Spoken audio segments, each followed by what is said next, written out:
अब आज कोई बीजेपी का एक लीडर बोल दिया कि अगर हम हैदराबाद का बल्दिया इलेक्शन जीत गए तो पुराना शहर पाटापट्टनम में सर्जिकल स्ट्राइक करेंगे।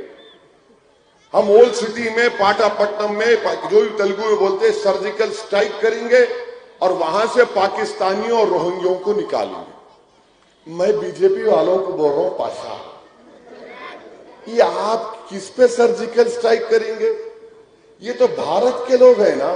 मैं बीजेपी से कह रहा हूं कि जो भी आज स्टेटमेंट दिया, मैं प्राइम मिनिस्टर से बोल रहा हूं, ये बात सच है कि चीन की फौज लद्दाख में दिप्सांग प्लेन एक इलाका है, वहां पर चीन की पीएलए, वो आर्मी का नाम है, 970 स्क्वायर किलोमीटर पर चीन बैठा हुआ है।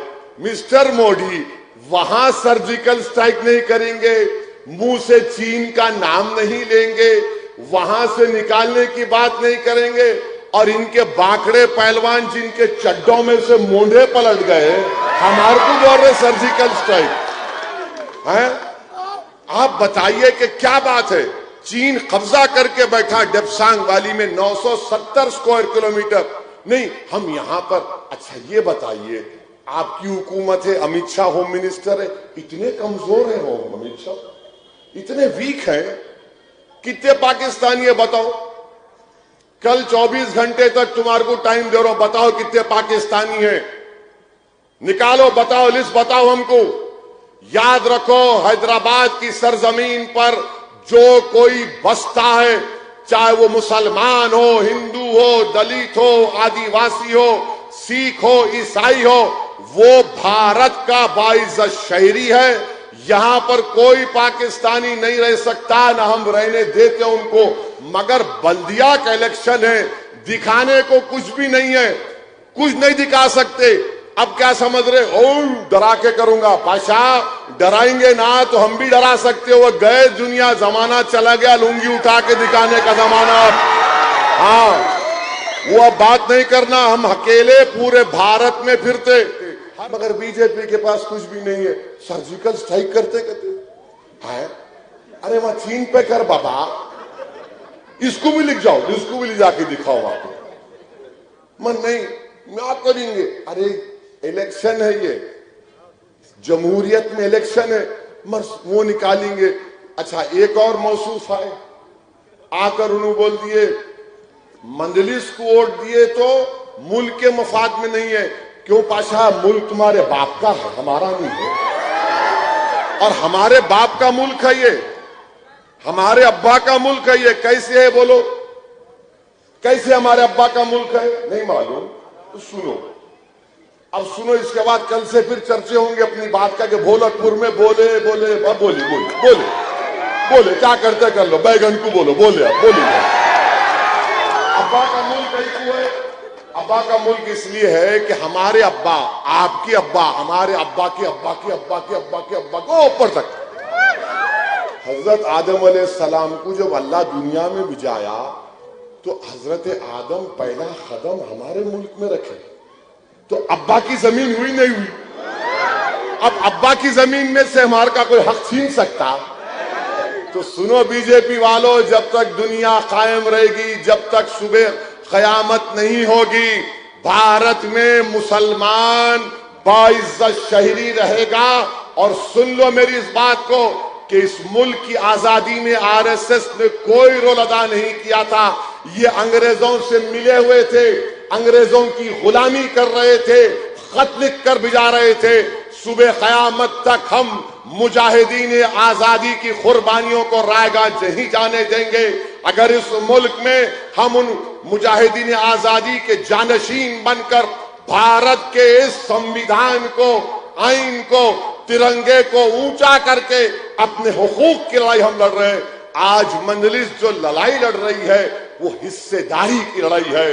वो हम चाहते हैं कि इख्तियार में हमको हिस्सा मिले। हम ये नहीं चाहते कि कुर्सी पे जाकर बैठ जाएं।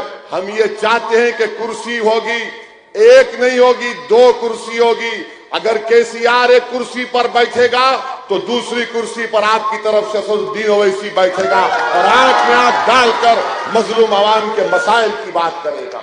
मगर बीजेपी को समझ में नहीं आ रहा। अच्छा, तीसरा कोई आके बोल दिया कि यहां पर रोहिंग्या है। मैं तो कल ही बोला 24 घंटे का टाइम दो, 1000 नाम बताओ होटल लिस्ट में, वो भी नहीं बता सकते, कुछ नहीं बता सकते। किस किस को पकड़ पकड़ के लाके उतार रहे हैदराबाद में, उन्हें आ रहा, इन्हें उतर रहा, उन्हें एक बात, इन्हें एक बात। अरे भाई साहब, ये बल्दिया का इलेक्शन है और आप यकीन जानो इंशाअल्लाह ताला बीजेपी की दाल नहीं गलने वाली।